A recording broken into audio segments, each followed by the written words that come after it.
Congress has a lot on its plate, and it's trying its best to pursue it. I'm pleased to hear that we may be close to an agreement on the budget.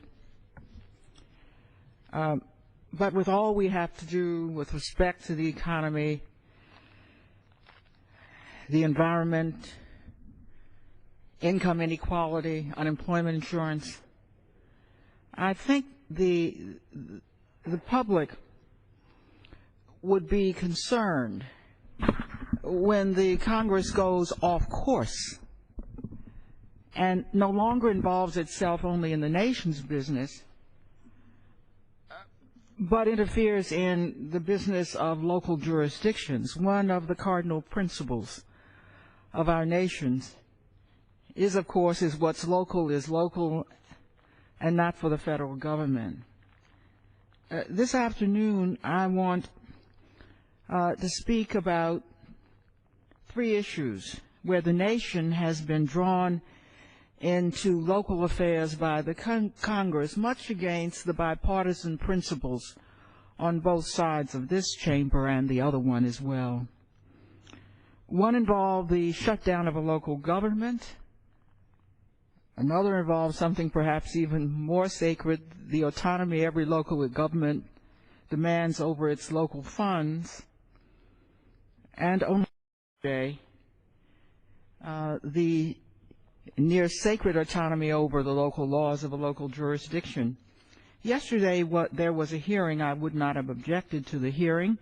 It's about a very controversial subject. I happen to be on the other side of the majority, but it is a subject that divides the nation, and it deserves to be aired. It had to do with what looked to be recodifying and perhaps also adding to many provisions on reproductive choice by members of the majority who oppose abortion in all of its forms, as do many of the American people. Of course, we have a Supreme Court decision that rules on this case. Nevertheless, there continues to be legislation and interest in this issue here. This hearing was a little curious because for the most part, the issues have long been recognized by the Congress in appropriation bills. Nobody even talks about the so-called Hyde Amendment anymore because that has to do with federal funds for access to abortion, and that's no longer much contested. There's a so-called Helms Amendment, which denies access to safe abortion care with U.S. paid funds in other parts of the world, codifying that. And there were some add-ons that typically you might expect for the Affordable Care Act to make sure that the civil servants of our nation and its military did not have access to abortion. I went to the hearing. Frankly, I found it very interesting. But I don't think you'll read much about this hearing because the press was interested in only, at least as I read this morning, largely interested in only one matter. And that had to do with my request to testify on what was really a minor section of this bill. Very important to us, but very minor in the bill. It's a section that would codify something, again, that the appropriators already do, and that's to keep us from spending our own local funds on abortions for low-income women. Remember, I just said the Hyde Amendment keeps us from spending federal funds. Note that I'm talking about local funds, and in case you think we're an outlier here, 17 states provide local funds for abortions for their poor women because they cannot spend federal funds, and we only want what they have. Those 17 states, by the way, include Alaska, Arizona, and Montana, and I won't go on. But you can see that they may be states of various political views that simply don't want low-income women to be left out of the reproductive choice guaranteed by the Supreme Court's decision regarding abortion.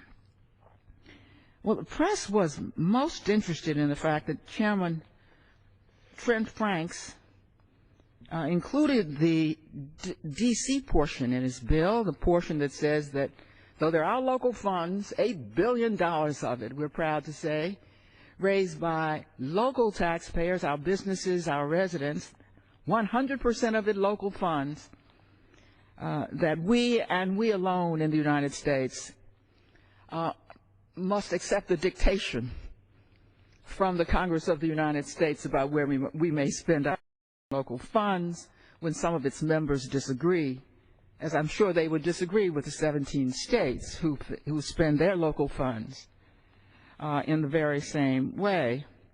Well, since my own district was the only district mentioned in the bill, I did what any red-blooded member of Congress would do, and I wrote a respectful letter saying, as a courtesy from one member to another, may I ask to testify for a few minutes with respect to the D.C. provision. I wrote that letter the moment I heard that this matter was to come forward. It was hand-delivered to Chairman Frank's office, and I heard no response. My counsel, Brad Truding, called repeatedly during the day. Frankly, I've never heard a response. We called the ranking member, Jerry Nadler, who did tell us that he heard a response and that I was to be denied the right to testify on a provision involving my own district. That is what has captured the press, not the many underlying issues, some of which I have just reiterated, of the bill itself. Because one thing that will capture the public imagination is discourtesy. Here in this Congress, I didn't receive a courtesy of a reply, and I didn't receive the courtesy of testifying with respect to a provision affecting my district. Do understand that members are routinely offered the right to testify, usually before the named witnesses, just as a courtesy. Even though you see us one another on this floor, if we are discourteous on this floor, they will take down our words and we'll have to come to the well of the House and explain ourselves. That's how important courtesy is. You can't have 440 members without that kind of courtesy. I don't even know Chairman Franks. I don't think he meant any personal discourtesy to me. I'm sure that as I sat in the hearing and he explained himself and welcomed me to the hearing, it was clear that he didn't mean any personal discourtesy. What he did, however, was to exercise discourtesy from one member to another member.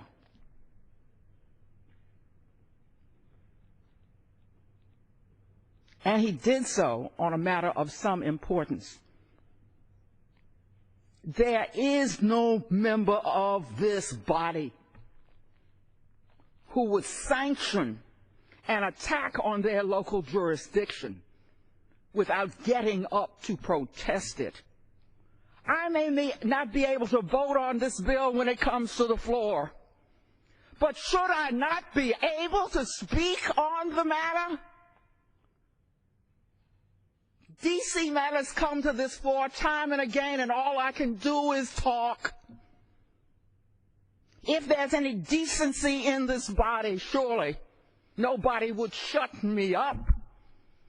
There is no member of the Senate of the United States who represents the 640,000 people who pay taxes to their government and have gone to war each and every time since the nation was created. There's only one member. She is a delegate. She has no vote on this floor. She only can vote in committee. All she can do is speak. In a democracy, who would want to say you cannot even speak? Well, that's what happened yesterday. And as a result, important issues, certainly important to the committee, regarding abortion, were not even the focus of the media attention, that just flew off the attention span because of the notion of denying a member the right to speak on a provision that affected only her jurisdiction. Now, I am clear on where I stand on reproductive freedom, and I oppose that bill in its entirety, and every member of this House knows that bill will never see the light of day on the other side of the Congress in the Senate and will never become law. It's a message bill. That's all right. Both sides, when they capture the Congress, participate in message bills. Problem with the majority in the House is that it only does message bills. That's why this House has now gone down in history as, or this Congress, forgive me, as the Congress that was the least productive in American history, because all it has had is message bills. Well, it's one thing to have a message bill on the United States of America. It's another thing to have a message bill that involves a message pertaining to a local jurisdiction where the local jurisdiction has no voice, no vote, no voice. The bill managed to be an affront on 2 counts in the same bill. It denies our low-income women the right to reproductive choice that we would grant them by paying for their reproductive choices, as my colleagues in 17 different states do. And it violated the very principle of local government, which was at the root of the American Revolution.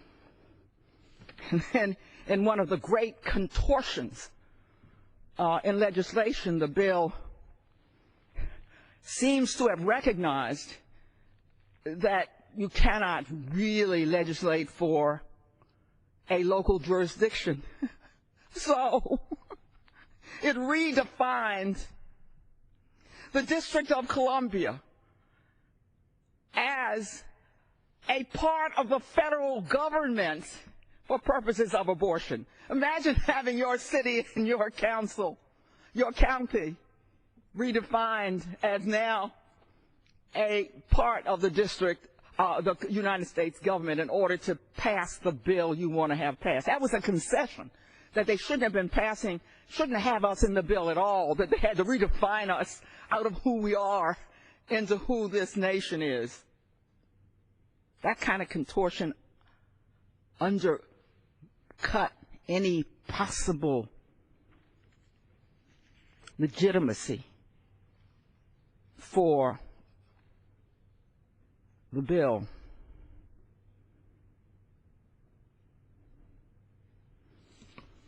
This is the kind of thing that led to the war on women last Congress, and you see what effect that had.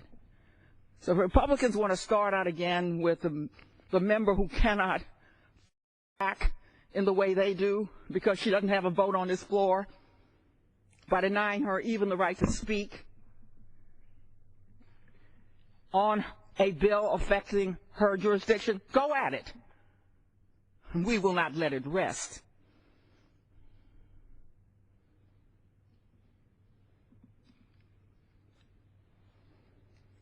We saw this local jurisdiction, this same local jurisdiction, now one of the most successful local jurisdictions in the United States. We raised $8 billion on our own.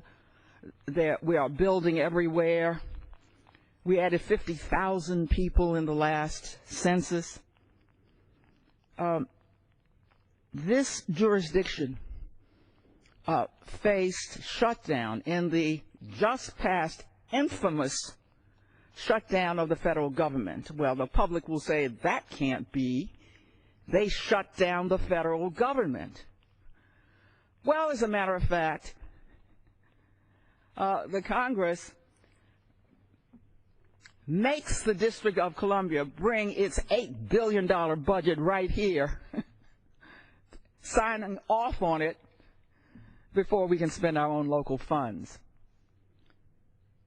You are hearing the very definition of autocracy, not democracy. When money that the Congress has nothing to do with has to come before this chamber in any form or fashion, that can lead to catastrophe, and it almost did, because the Congress has gotten to narrow not one, of the one bit of business it has to do every single year, and that is pass on bills for appropriations for its own government. They hadn't done one. Well, among those, tucked into one of its bills, was the independent jurisdiction of the District of Columbia.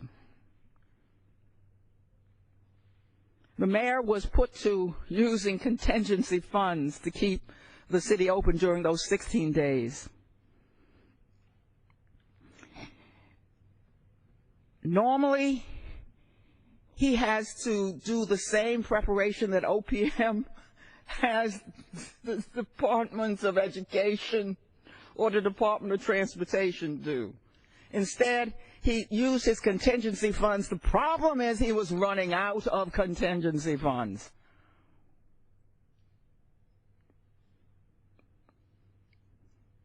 There were members of this body that helped me.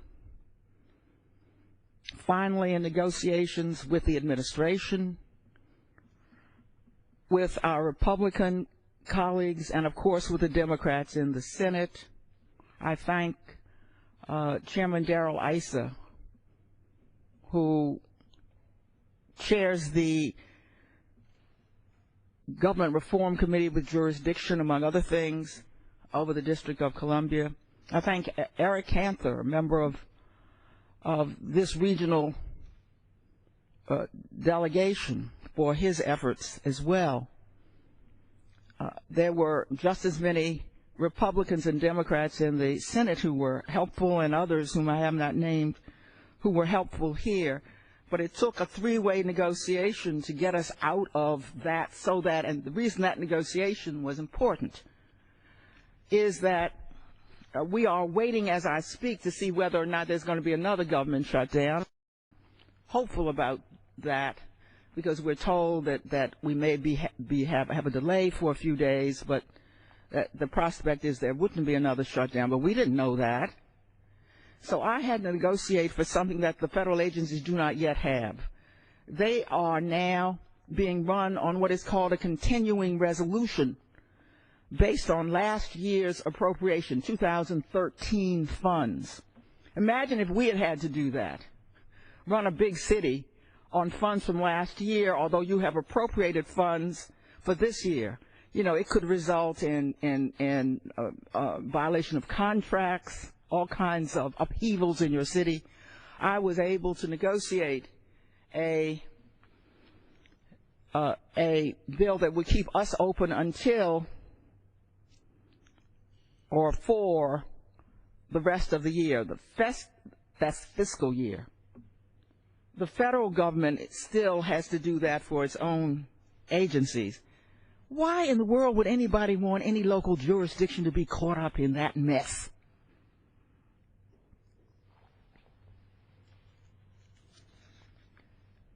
Fortunately, there is no disagreement on this. I don't want to leave the impression that this is a matter of great content. The Senate has what we call shutdown avoidance language for the nation's capital. In its budget, the president had such language himself. My own colleagues here, Mr. Issa, for example, is for anti-shutdown language. The appropriators have indicated the very same. I think that as this bill comes to the floor, it will have that shutdown avoidance language in it. Indeed, I am hoping it will have budget autonomy in it. The president's budget had budget autonomy language. The Senate appropriations now has budget autonomy in it. Hasn't the time come to say to the nation's capital, the residents who raise their own money here in the District of Columbia, that if you raise it, you can spend it, and we do not have to be a pass-through for you? Isn't it time to say that, at least because Wall Street charges us a penalty? Because after we've passed our own balanced budget, we have to come to the Congress which passes no balanced budgets. So we have to pay for that. Anytime somebody else has to look at your budget, there is an additional layer, and you pay for a layer that should not be there and is not there for any other jurisdiction. If all of this seems strange and against the American tradition, imagine legislative language coming here. That one is Kafkaesque in the extreme. The District of Columbia passes a bill. It's supposed to lay over here for 30 legislative days, sometimes 60 if it's criminal matters. Except our legislative days are far and in between. So bills have to lay over here long past the 30-day period. Sometimes, usually at least three calendar months. Now, you're running a big city. Let me give you one of the more laughable examples that is not atypical, but I give it to you because you can see that this is the kind of subject matter that would never interest the Congress. The congressional review period for the change that the district made in its legislation to change the word handicap to disability, that took 9 months. It took 9 months because in order to keep legislation from lapsing, the district has to pass temporary legislation and then another kind of legislation, and it has to keep passing various kinds of temporary bills of its final bills until it finally gets through these calendar days. More than the council estimates that about 65%, up to 65% of the bills it passes could be eliminated were it not for this period that it has to keep track of. Now, this isn't painless. The council says it takes 5,000 employee hours per year and 160,000 sheets of paper. And you better be precise, because if you miss one of these periods, and there are usually 3 different periods during which these bills pass until you get to the 30 calendar days, well, the bill could lapse and you could start all over. You would have to start all over again.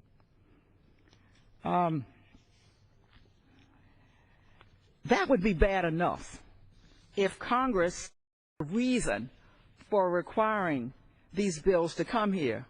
Congress never looks at these bills.